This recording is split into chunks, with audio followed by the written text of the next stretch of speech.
You're welcome. Anyway, we're gathered tonight. The topic's going to be heresy, which you probably saw. And in order to clear up the issue about heresy, heresy is the belief or opinion contrary to Orthodox religion, most of the time Christian doctrine. That's heresy. Well, along the line of the topic also, I'm not going to use a PowerPoint. I'm going to use a t-shirt. And instead of PowerPoint, I was in the student organizations office as a graduate assistant. And invariably, 100% of the time, as a faculty advisor during a student organizations, the discussion would divert to t-shirts. Now, you might wonder what the heck does t-shirts have to do with heresy? Well, you might notice what's on the t-shirt. It's the firmament. And if you notice the firmament, it's Genesis 2, how the earth was created, what it was created to look like. And this is a rendering. And I'm not using PowerPoint, I'm using t-shirt to make my point, but it's the firmament. And as you can see, the firmament has a dome.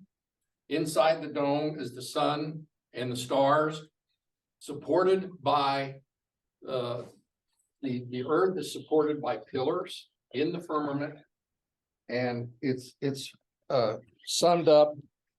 And this has to do with the heresy that I'm going to present you with, that in Psalms it cannot be moved forever and ever, and that's Psalms 104:5.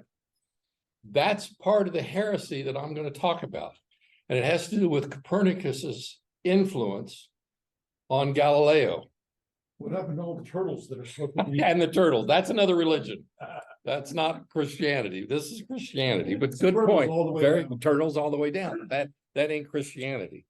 I believe it's more along the line of the firmament here. Well, that rendition of the firmament and Genesis got Galileo in trouble. Now, he did a lot of other cool things that the church really couldn't fault him for, like the pendulum and weights, and you scientists know all about that better than I do. But he's a fascinating guy, but he got in Dutch with the powers that be. And that resulted in him being charged by the Inquisition. Fordheim University did a real interesting research for his indictment. And I found it, and it was fascinating. And even though it's in Old English, I'm going to share it with you, because I think it's fascinating to understand what he was charged with and how that came forward. All right, this is in 1633, and it's the crime of Galileo, the indictment and the abjuration, which goes like this. Whereas you, Galileo, son of the late Vincent Galilei of Florence, aged 70 years old, are denounced in 1615 to the Holy Office for holding as true a false doctrine taught by many, mainly that the sun is immovable in the center of the world, and that the earth moves, and also with the diurnal motion. I had to look up diurnal. Do you guys know what diurnal is? No. I do not. Diurnal is the tipping and the rotation of the earth around the sun. That's diurnal. So I'm learning something too. Also for having pupils whom you instructed in the same opinion. Also for maintaining or correspondence on the same with some German mathematicians. Also for publishing certain letters on sunspots, which is interesting. I'd like to know how he saw the sunspots through some filter. Yeah. Oh, good, very good point. Thank you. Yeah, that's interesting. Little filter in the telescope. In which you develop the same doctrine as true. Also for answering the objections which were continually produced from the Holy Scriptures by glazing the said scriptures according to your own meaning. And whereas thereupon was produced the copy of a writing, a form of letter professedly written by you to a person formerly your student, in which the following hypothesis of Copernicus, you included several propositions contrary to the true sense and authority of the Holy Scriptures. Therefore, this holy tribunal, being desirous of producing against this disorder and mischief, which were thence proceeding and increasing to a detriment of the holy faith, by the desire of the holiness and the most eminent lords cardinals of the supreme and universal Inquisition, the two propositions of the stability of the sun and the motion of the earth were qualified by the theoretical qualifiers as follows. Number one, the proposition that the sun is the center of the world and immovable from its place is absurd, philosophically false, and formally heretical, because it is expressly contrary to the Holy Scriptures. Number two, the proposition that the earth is not the center of the world, nor immovable, but that it moves is also with diurnal action, is also absurd, philosophically false, and theoretically considered at least erroneous in the faith. Therefore, involving the most holy name of our Lord Jesus Christ and his most glorious mother Mary, we pronounce this our final sentence. We pronounce, judge, and declare that you, said Galileo, have rendered yourself vehemently suspect by the holy office of heresy. That is, of having belief and held the doctrine, which is false and contrary to the holy and divine Scriptures, that the sun is the center of the world, and that it does not move from east to west, and that the earth does move and is not the center of the world.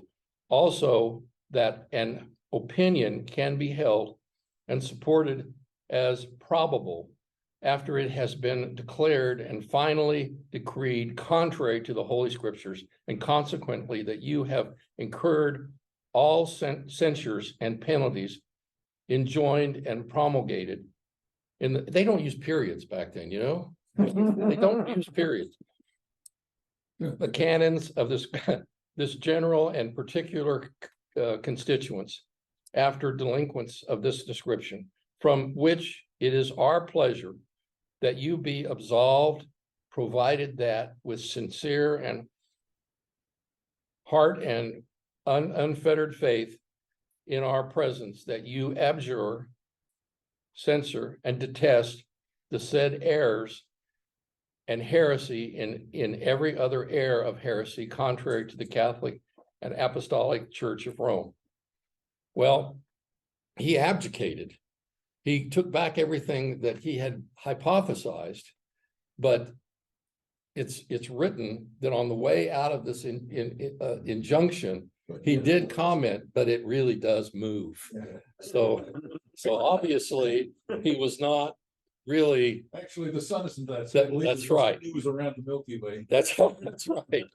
But along the line of heresy, I think you scientists would find it interesting. And with this next YouTube that some of you might have seen, there's going to be some debate, some observations from the Society for the Research of Pi.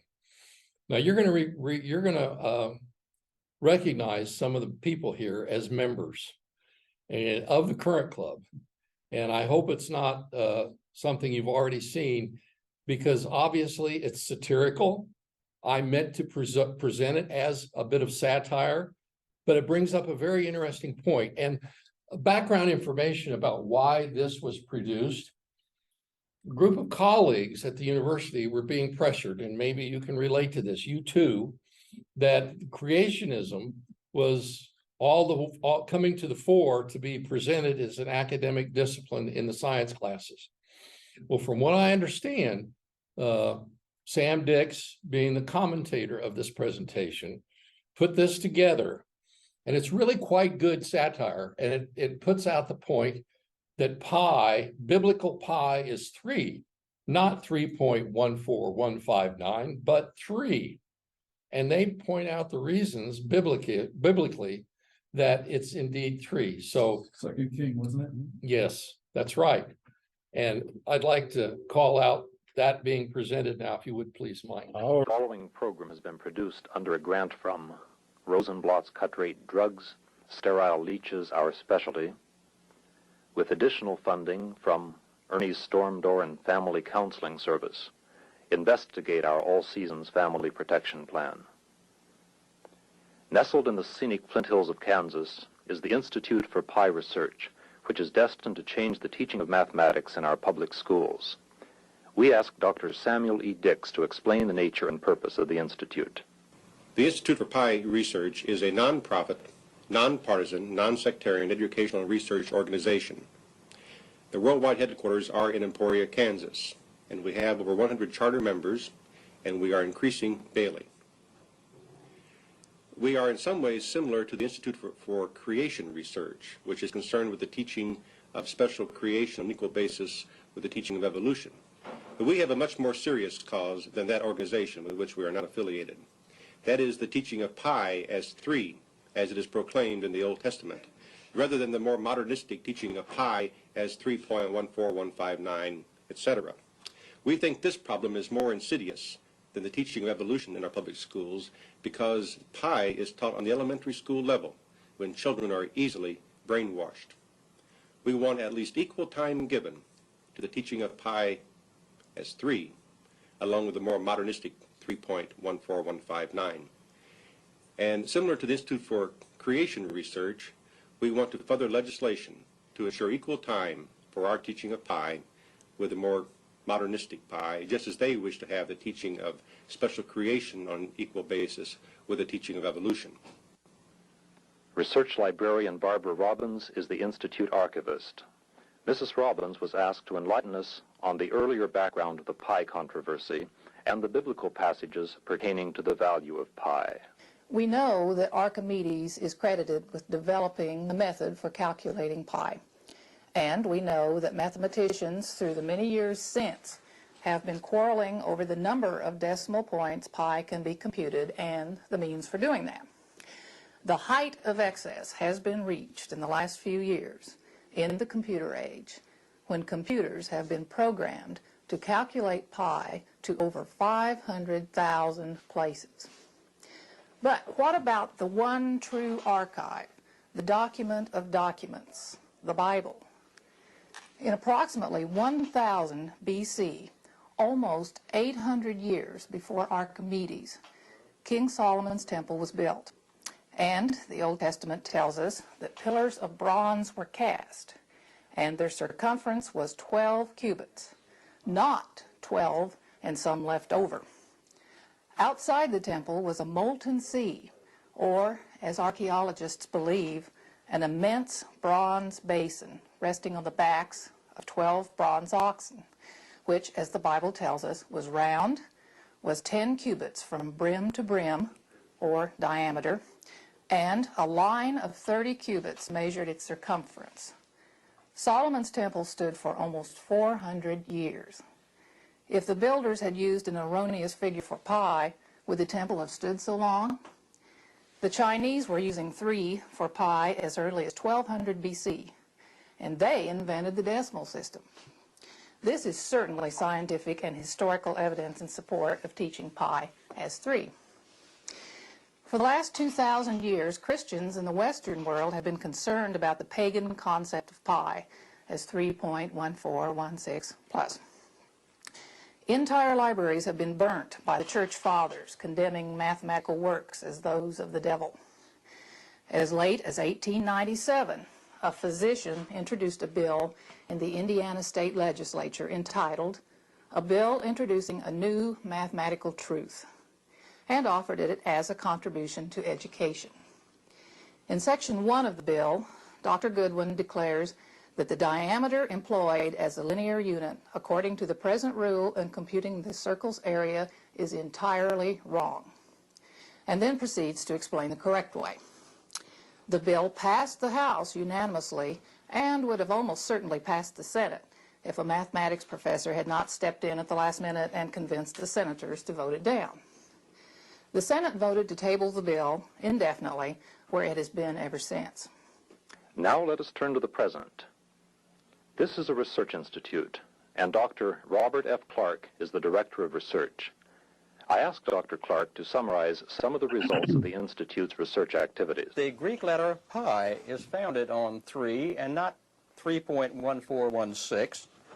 You notice that the three lines, which stand for 3, an even 3, if this outside line was transposed and moved, it evolved from this figure into this position. We have the letter pi. Therefore, pi itself, as every student knows, is composed of 3 and not 3.1416. Also, in our rummaging through ancient history and so forth, there were a few other items which I'd like to give you.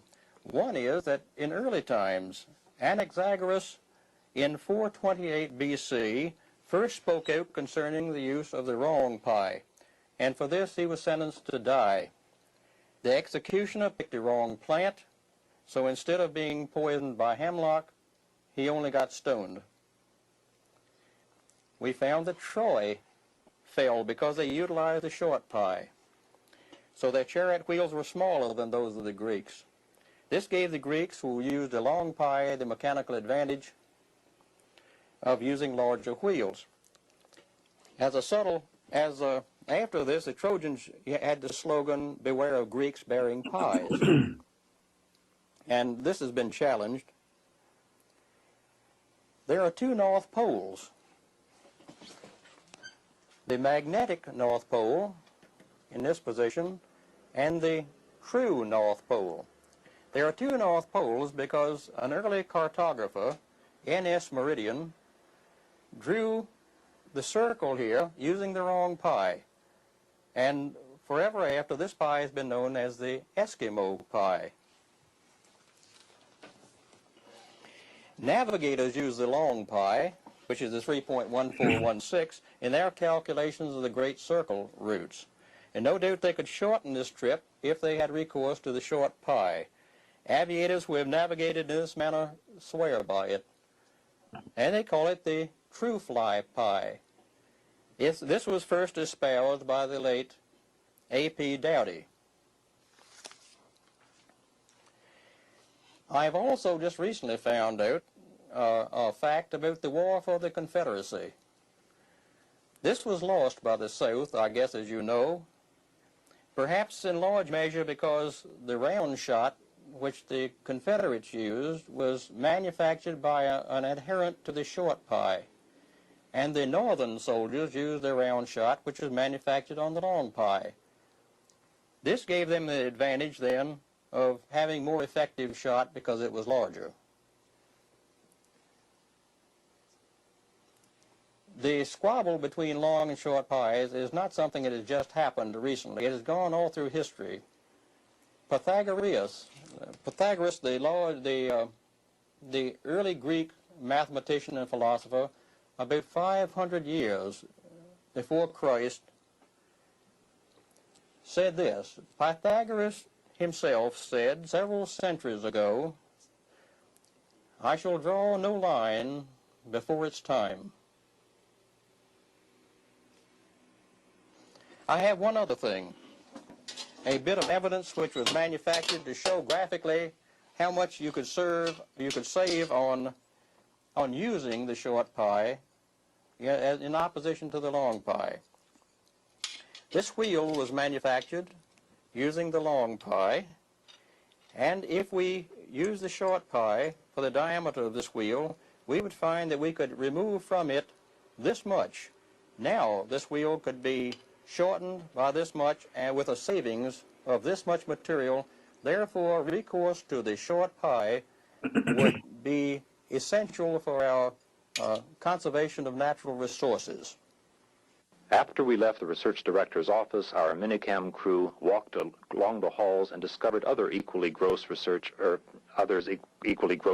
in research. Philosopher and logician Dr. Charles P. Bush. Pi, of course, is the ratio between the circumference of a circle and the circumference of a circle and its diameter. That is, the circumference of a circle equals pi times the diameter. Let's assume the diameter is 10.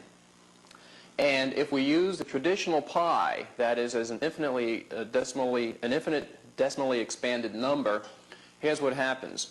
If pi is 3, then this circumference is going to be approximately 30, because it's 3.14, so it's going to be a little bit more than 3. But it's not 3.14, it's 3.141, so it's a little bit more. But it's not 3.141, it's 3.1415, so we're attempting to get closer to this other part, to terminate the circumference here. But it's not 3.1415, it's 3.14159, so again, it's a little longer, say, because we're multiplying 10 times this number here.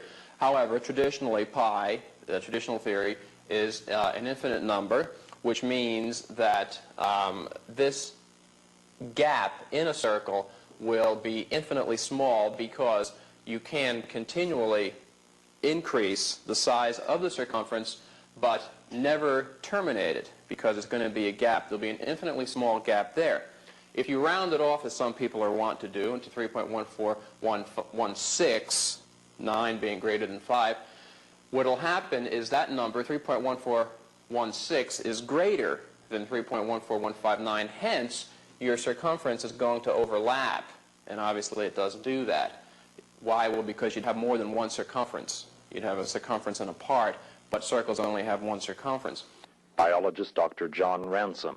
I think the push by the Institute of Pi Research to change pi from the cumbersome 3.1416 to 3 probably makes about as much sense as some of those bills we have before 10 to 14 of our state legislatures in the United States at the present times. Now, those bills, if passed, would mandate the teaching of creationism on an equal time basis with evolution in our high school biology classes. And I also think that President Reagan would probably agree with us that pi should be 3 since it's in the Bible. He agrees with the creationists in their thoughts. And not only that, the other day I heard him say something like the pi not being as big as we once thought it was. Just as biologists have been under peer pressure not to support special creation, mathematicians have been under peer pressure not to recognize the biblical pi. Yet one brave mathematician, Dr. Marion Emerson, has overcome these satanic pressures to prove the equivalence of pi as 3. And in constructing this wheel, we have used the true value of pi, which we want to be 3. And this is a very good representation because here we have the diameter of the wheel, 2 radii make up the diameter. And now I'm going to use this string to measure the distance around. All right, there is 1 radius, 2 radius, 3, 4, 5, and 6. Exactly 6 radii. So if the diameter is equal to 2r, then the circumference here is 6r, which turns out to be 3 times the diameter. And this 3 is the use of the short pi. And we have a wheel here whose circumference is figured with the 3 as the approximation of pi. Now over here, I have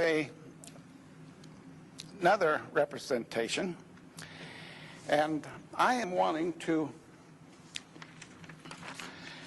take an angle of 89 degrees, 44 minutes, and 45 seconds. And I will measure that angle here.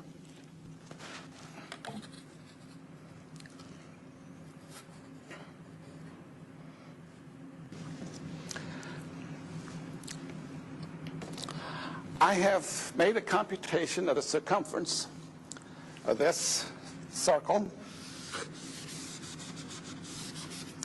And the ratio of the circumference of this circle to the diameter happens to be 3. Therefore, we have here a nice representation of the circle where pi is 3.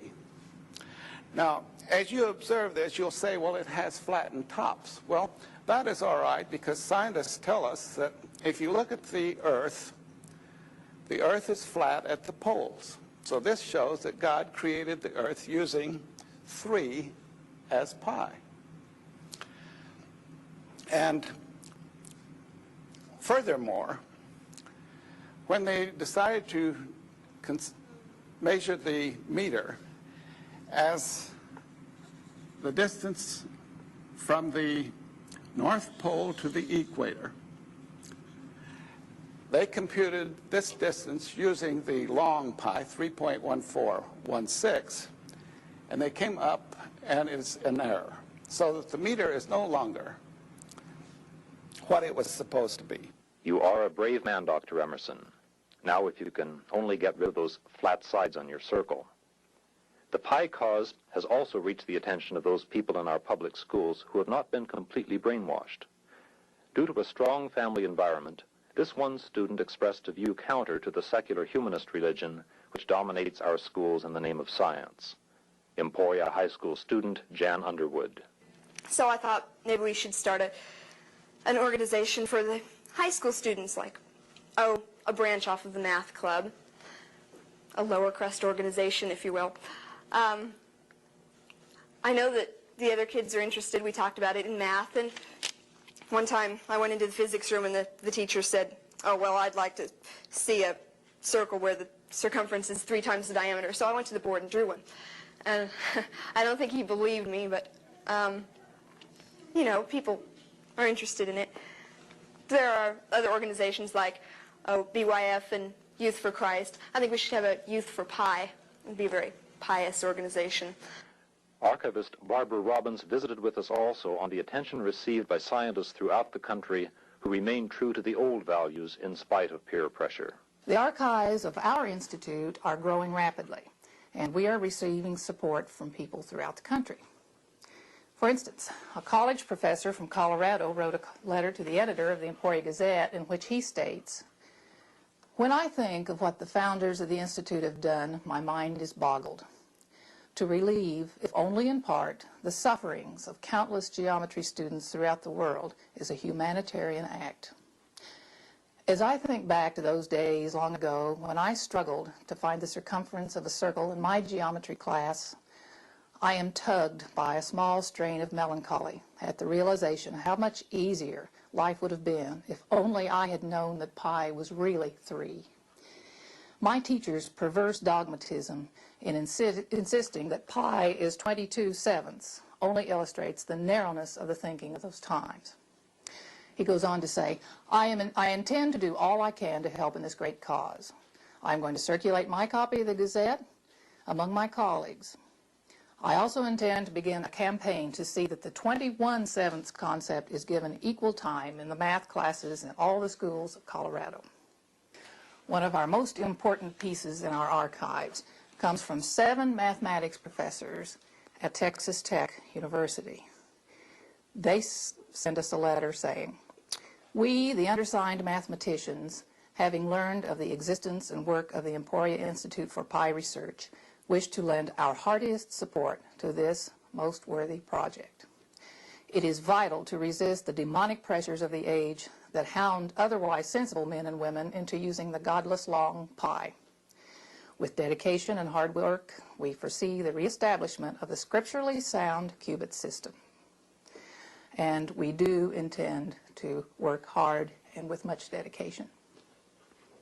What are the social and economic consequences of the present modernist pi?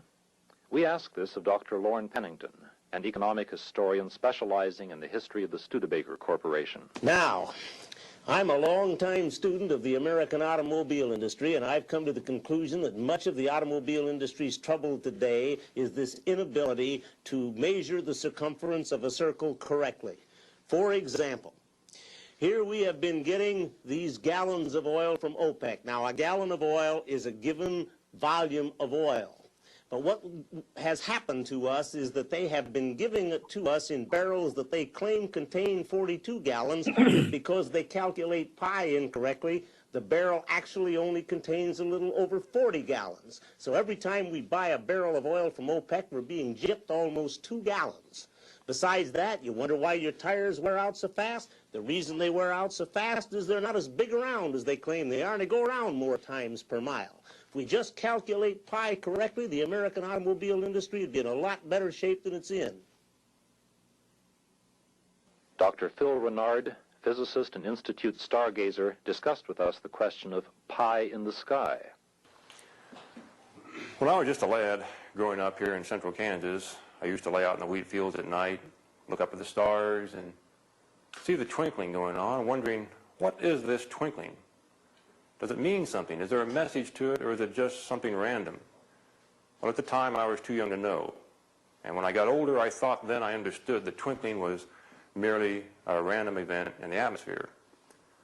Well, now, the Pi Research Society has made me think more deeply about it, and I realized that there's a deeper significance to one particular twinkling in this particular constellation called Perseus, which I used to watch as that lad in the wheat fields. Perseus is an interesting constellation because of the shape of the arrangement of the stars. You can see there's one leg coming up here, another leg there, rather a horizontal band of stars over here.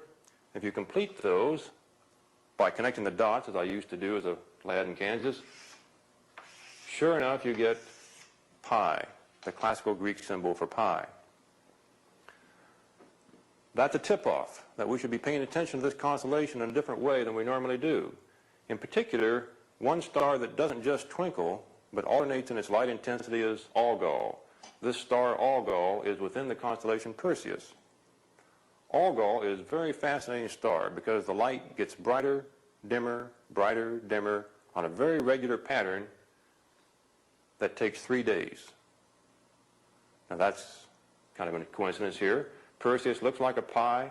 This Algol fluctuates its light intensity every 3 days. Furthermore, the light intensity varies between a magnitude of 3.5 and 2.3. Now these magnitudes, I don't think the average man can understand what they mean. These were created by astronomers. It's not an evolved system of numbers. This is a creation of numbers that fit the brightness of stars. 3.5 and 2.3. The light intensity goes bright, dark, every 3 days between 2.3 and 3.5. And you look at these numbers and there it is again. The 3 is present on the two ends, and in between there's a 5 and a 2. Here's a 3, a 5, a 2, and a 3. And if you subtract these numbers, if you subtract those numbers, 5, 2, there's another 3. That equals 3. 3 threes, in fact. Not just 2, not just 1, but 3 threes from these magnitude numbers. Perseus, the constellation that looks like pi, has a star that tells us what pi is. 3 days, 3 threes in the magnitudes. What more can you say? It's very conclusive. This pi in the sky obviously tells us that pi equals 3. Before we left the Institute for Pi Research, we asked one last question of the Institute Director, Dr. Dix. If you scientists are successful in this endeavor, what will be your next cause? If we are successful, and I know we will be, in the teaching of pi as 3, at least on equal basis, with a more modernistic pi, our next goal will be replacing the metric system, which was fathered by secular humanists during the French Revolution, with the more traditional and biblical cubit. Long-haired preachers come out every night, try to tell us what's wrong and what's right. But when asked how about something to eat, They will answer with voices so sweet. You will eat by and by in that beautiful land above the sky. Work and pray, live on hay. You'll eat pie in the sky when you die, that's a lie. And I also have to tell you, it changed from me, but we still go there. There is a church here in town, and I happen to attend it, that believes the earth is 6,000 years old, that evolution is completely false, and I happen to go to that church. So don't divulge this to anybody, will you? I mean, I could be met by elders immediately. But along the line of religious thought, my son gave me something to think about with respect to this satire. He says, you can always tell a very, very religious person because you can't convince them of anything opposite of their religion. It cannot be done. Forget it. Never happened. And I think that's basically true, that in general, that's a sweeping generality that can't be applied to everything and everyone, but it's an interesting precept. But I think this was very interesting satire to put creationists in their place. I thought it was very creative, and I hope you enjoyed it. But along the line of There's a group, about this same time that it's called the Flying Spaghetti Monster. yes, One of my nephews has a sticker that he's a member of that. very similar. Yeah. But along the line of Galileo, and along the line of not changing their minds and being very difficult to change their mind, I thought it was interesting that it took 350 years for John Paul II to apologize to Galileo and admit they erred. 350 years.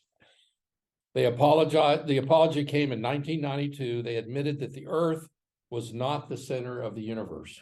Well, see, they did change their mind, but it took 350 years. Well, technically, the center of the universe is wherever you choose to put it. Exactly. Galileo was put on house arrest by the church for 9 years for his heresy.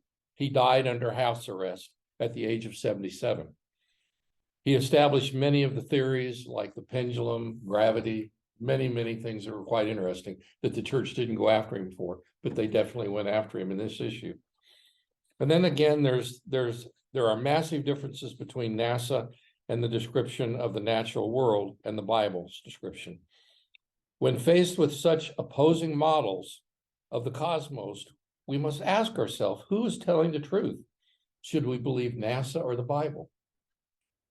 In this information, my objective is to take a look at NASA, what they tell us, and what the Bible tells us, and what evidence exists to prove what is true. Again, I'm being satirical, obviously. Although this isn't an exhaustive list of Bible verse describing the world in which we live, I did spend a great deal of time searching the scriptures in order to compile the most exhaustive list I could compile without utterly exhausting myself. I looked up the firmament. Again, I spared no expense in regard to my t-shirt demonstrating the firmament. Some people might be tempted to argue that not all scriptures should be interpreted literally. While that is true in some cases, it is not true in the majority of cases. When studying the Bible, a good rule to follow is if plain sense makes sense, we needn't seek any other sense. In addition, we can look at the world around us and sense things for ourselves using our own senses, which makes much more sense. Now, again, I've got 5 pages of these. They just kept going on and on and on and on. And I'm coming to an end. I won't give you every one of the Psalms, but it's very similar to what I found in the Psalms. The world also is established. It cannot be moved. Psalms 96:10, the world also shall be established, and it shall not be moved. The earth has foundations. In Job, where wast thou when I laid the foundations of the earth? It's not very consistent with what NASA tells us, is it? Psalms 104.5, I put that on my t-shirt. I like that one. Obviously, you can see it right on my t-shirt. The earth has pillars, and you can see them on my t-shirt. In 1 Samuel, for the pillars of the earth are the Lord's, and hath set the world upon them. The earth is God's footstool. Isaiah, the earth is my footstool. In Matthew, nor by the earth, for it is his footstool. In other words, in my creationist church, I will not bring these things up because you can't change anybody's mind. And my goal is not to change anybody's mind, but simply to present something somewhat satirical. And I think they did a wonderful job with respect to addressing the issue of bringing creationism into the schools. That concludes my presentation. Where you from? Thank you. I found it just by chance. It's from the university. It was produced up there. Well, it's not on YouTube. It is on YouTube. It was done on film at that time. Yes. They didn't have electronics and digital. So I was wondering, because Clark had a lot of films of lizards doing push-ups. And so I finally got those down to a museum. That'd be great. But among that was a cassette on Pi that I never looked at. But I didn't know if he'd also had them do it. Would it have been this library. one here, Yeah. possibly? Yes, and I think the library may have made it, or maybe Roger took it over and had them do it somehow to get it to a disc or any of the other forms. Could have been VCR. I'll send this to you if you But want it. No, that's okay. I just Okay. didn't know how it got from, because Clark is probably. I just happened upon it. And that's It's great. clearly got some post-production work. Yeah.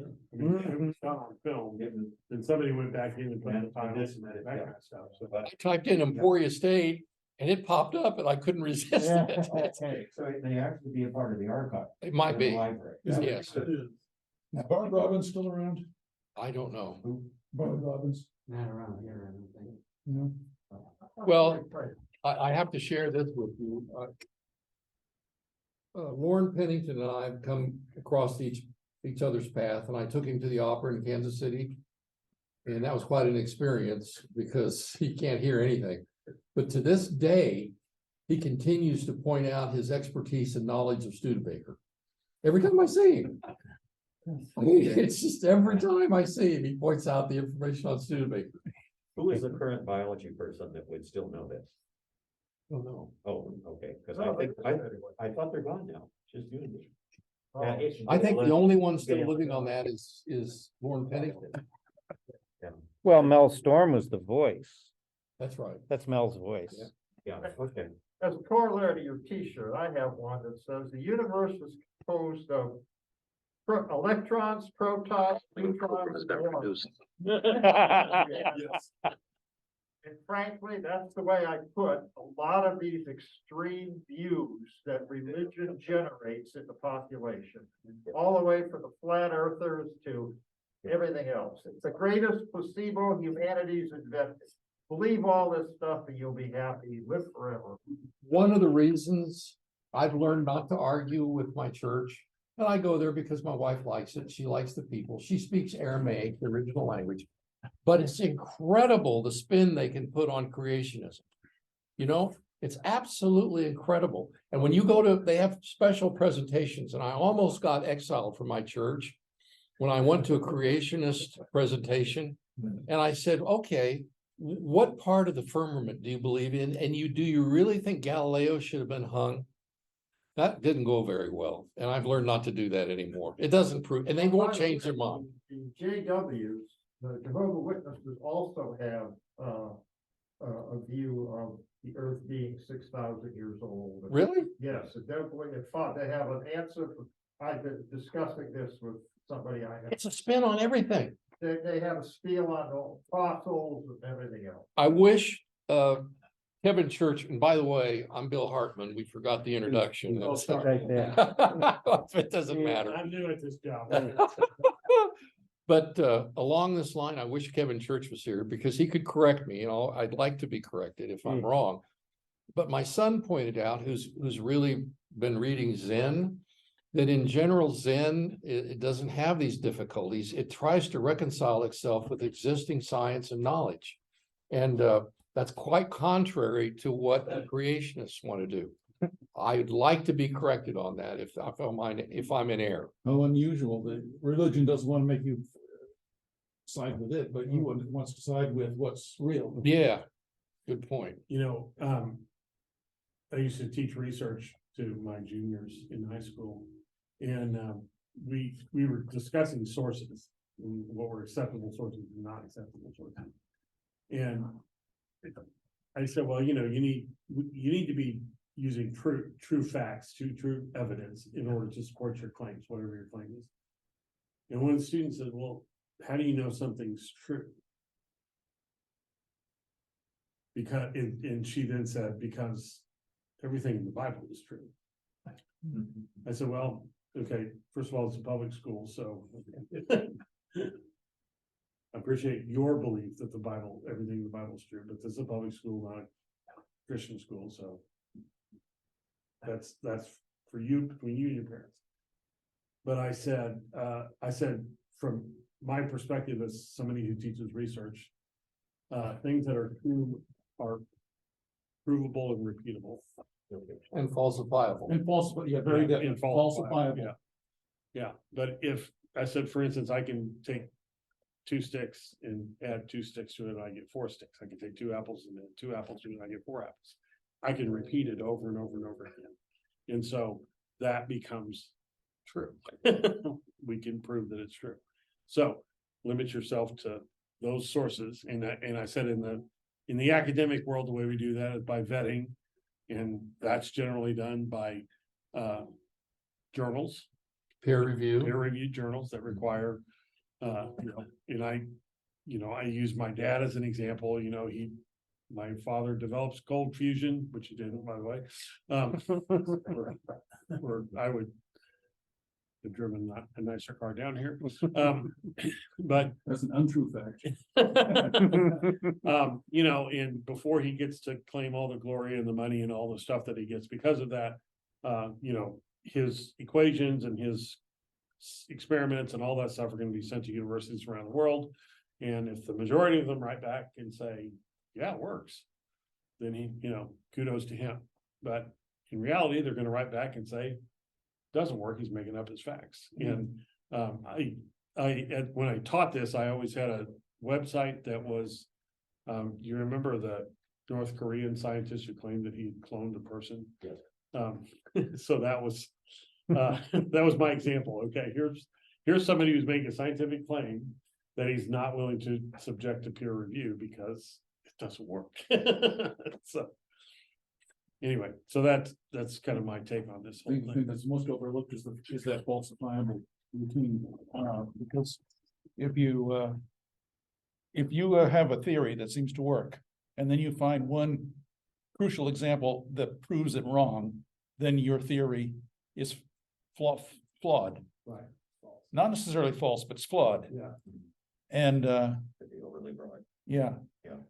I remember that case in Pennsylvania, Dover, Pennsylvania. They had the creationist issue. It was about 30 years ago, was it? Yes. I still have the output from the decision that the judge did on that. It was perfect. The judge just reamed them from one end to the other, and it was unbelievable. It ended the challenges. That could have happened here, but thank God it happened in Pennsylvania. Yeah. But in 1999 to 2005, in State Board Day, and I was on the committee. And we had Steve Abrams and other conservatives there who were wanting to insert creationist scientists from up in Washington, what they call it. They tried to avoid God being in it, but yeah. And I was able to make a point that he acknowledged. He said, there is no creation of science that is in peer-reviewed journals. He said, you're absolutely correct. You need to know that within the last 2 months, there have been proposals, because it's hard to get people to peer review, that we don't need to peer review everything, that computers can check the data, and that a lot of stuff can go ahead and be published without peer review, because it is I would like to point out something. Yeah. And it's amazing along the line of peer review. Believe it or not, I have brought that up to people who present their point of view of creation to me. Yeah. I bring it up and they say, oh, no, you're wrong. These have been peer reviewed. If you look into the peer review that have been done, they're sham peer reviews by organizations set up to do nothing else but support the proposition or the hypothesis. And it's another sham. It's a sham on a sham. Retraction watch catches those things. It's the expert witness being bought and sold. Yeah. Yeah. Yeah, it's peer review for the it's a sham peer review for a sham proposition. You do have. How much more unethical does it get than that? You've got commercial journals that are flooding with journals that same thing. No, that fraudulent conferences. And they'll say they need peer review and they don't. So that means the method section is by far the most important because it's in taking it the next step and it doesn't work. They come back and repeat that and they didn't get the same. And then that has to be retracted. Yeah. But it can be tough because some stuff is so big that you can't afford to repeat it. You know, forensic science is a fairly new area, you know, even though CSI, it seems hard science, but a lot of that has not been adequately peer reviewed and it's been falling down. I mean, everything from, what do they call, what they, not real hard fingerprints, but. Oh, yeah. You know, that reminds me a little bit of regression therapy. Oh, yeah. That ironically showed up in Crucible. Arthur Miller put that into the Crucible. And it's kind of, you have to recognize that that's what it is. But if you'll recall, in the 50s and 60s, I think there was this idea that we could put you under hypnosis. Yeah. You know, if you were an adult who had a life of crime and dysfunction, that the reality was you had suffered a trauma as a child and you didn't recognize what the trauma was. So we would hypnotize you using drugs, and then regress you to that point of that trauma and solve the trauma. Deal with the trauma, get you through the trauma. Or you discover you were a knight in shining armor in England in 1600. Well, so what happened, you know, this became kind of decent, accepted science for a while. And again, because there was some peer review, there were people who were able to go back and there were, of course, some anecdotal cases where, in fact, they discovered that your father had sexually abused you or something like that. And so then it became this way to solve problems was to start accusing usually the fathers in the family or uncles or something of sexual assault, you know, of this person as a child. And some other psychologists and physicians started to look at this and say, wait a minute, I've watched the sessions, because they would take the sessions and they're like, you're leading them. And so then they started testing it, and they got people in the 1960s to regress back to the point where they assassinated Abraham Lincoln.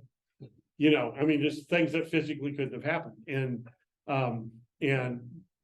you know, so what was maybe at one point viable in a certain extent, like maybe you could actually regress somebody back, but you had to be so careful with how you addressed it that in virtually every case, the bias of the regressor came through and just ruined people's lives. Well, psychology took a big hit in the last few years on those kinds of things. Yeah, not replicable. And I'll share this story. Steve Davis was a psychologist on campus. Yes. And one time, Schellenkamp, and I was meeting with somebody that she was leading around campus, and she mentioned that he's the most published individual on campus, you know. And when this guy left, I says, well, it's easy to do if you're the editor of the journal that you publish. Yeah. It goes beyond that, because every time I went to one of those graduate days where they present their research, I'd start talking to these people in psychology. And I remember this one girl, she was studying the influence of protein ingestion on rat offspring. And I asked her the question, I says, well, you know, have you taken pains to prevent the cockroaches from getting in those cages at night? Because if the rats eat a cockroach, there's protein that you don't know they're getting. And her eyes got about this big. And I said, well, all you have to do is put a can of, you know, a coffee can with water or something in there, and it'll prevent it.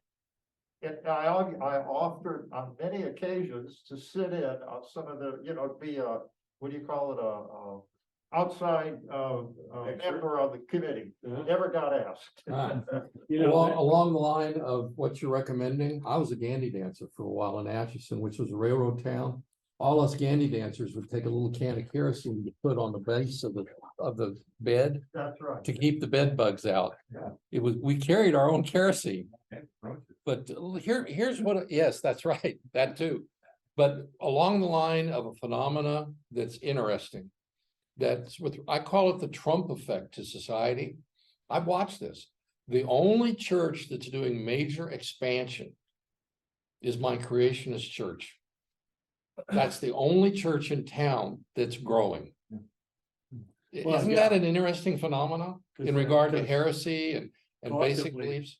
Religion's on the decline in the United States. The liberal ones, Yeah. they're very much so. Yeah. That's right. Overall, total count. Yes, but not in the conservative wing. And I think it's the Trump effect. The other thing I Whatever. think that's interesting about studies, is, and even peer reviewed studies, is are they statistical studies or empirical studies? And that was another conversation that we had to have. When I was in the Navy, I was a corpsman in the Navy. My CO one time, I can't remember what we were originally talking about, but he said, somebody brought up a study that was done about something. And he said, is it a statistical or empirical? I was an enlisted guy, there was all these officers we're talking about. And I'm just, like listening in, and he said, because if you remember all that hullabaloo over breast implants and cancer, statistical study was never done empirically. And statistically, 95% of the women who were surveyed smoked. And if you took any population of which 95% smoked, you would find cancer rates equivalent to what they found in those surveys. Kansas School Naturalist about correlation is not causation. Yeah. And it should come out in about a year. And we have another one that should come out, probably the next one in January, February, on the significance of mathematical significance. And everyone uses the probability of 0.05. But the truth is, a lot of different scenarios need a different probability. And teachers are just teaching one, whereas there's a whole bunch of probability. Some things need 0.01, and some of them 0.5 will do it for proving it. So, and that's the difference between correlation. That they go up and down with each other, but not because of each other, but because of something else. Yeah. And so all of these things need to be taught, and they are not being taught in the curriculum K-12, and some of it's not being taught. 0.05, that's not being taught at colleges and universities. Everything is just one rule, do it. And so Wasser's Bean from American Statistical Society, just emailed him today for some other stuff, but there's a lot of, and things that you thought were right, we're now finding out chimeras, where here's a fertilized egg, here's another fertilized, same person, same woman, and as they go down, instead of making two, they come together and form a chimera. And they have different genetics, and part of the body is built, some of the tissues from one and some from the other. And so therefore this absolute, we found your DNA on your so forth all at once. And then things change. I think there was a recent crime thing where somebody's DNA was found to be connected, and the person was one of these chimeras who had different DNA in them. Well, I think back to when I was a kid, and plate tectonics was kind of a new thing. I didn't come on until the 50s. Yeah, I remember, when Dad had the physics department over, there were some pretty healthy discussions about how absurd this idea that these, masses were floating around on magma and all this stuff. And I used to use that with my students, like things that, that's the beauty of science, is it's always asking, okay, are we sure? Are there maybe something else involved here? He's been out there 30 years and wasn't getting anywhere with that theory until we could measure it from above. Right. And then, and I think that's one of the things that I used to try to impress upon my students, is that I had this thing that an absolute requires one negative example to disprove. You know, so, you know, all or none or whatever. I mean, I remember reading Rachel Carson's Silent Spring, which was originally written, I think, in the 30s. And she doesn't take into account, you know, this, you know, the continent's moving. Yeah. At all. She just assumes that the earth has always been the way it is. Yeah. And, as a young man, I looked at that, I said, well, that's ridiculous.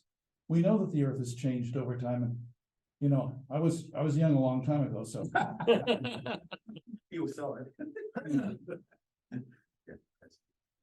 Yeah, it's. I mean, she wrote some great stuff about, you know, preserving the environment, but she didn't do it in a meaningful way. Yeah. Well, you know, this is about modern physics. You know, there are some things out there that don't make sense. And consequently, But they're trying. they're trying, yes, I mean, but that's- right now, yeah, if you yeah. look at the facts, you know, what you see here and what you see there, you can't put them together, ergo, we've got a view that just isn't Yeah. a total explanation. They said You know, the Newton thing is- explained 70% of how the universe works. Yeah. Einstein, people say 85%, that's a last 15% that we can't. Account for dark energy and matter. That's right, exactly, and subatomic, I mean, the whole world of. The fact is, dark matter is the. We really don't know Yes, I say dark. what that dark percentage matter. is. No, we don't, I but mean, the point is, it could turn out that we know about 5%. well, that's a good point, yeah. And that's, that is the point, because about 5% is about what we can account for in the universe. Yeah. Because the other 95 or thereabouts percent is the dark energy and the dark matter. And we don't know what or where or how that works. Right. Okay, but that's the macro physics. Subatomic physics is even worse. I know. But Yeah. I've been trying to puzzle through some of these quantum dynamic things that. Oh, isn't that, I mean, it's just so bizarre. I mean, Yeah, Sean Carroll has some great ideas, but boy, it's hard to follow them. Yeah. Yeah.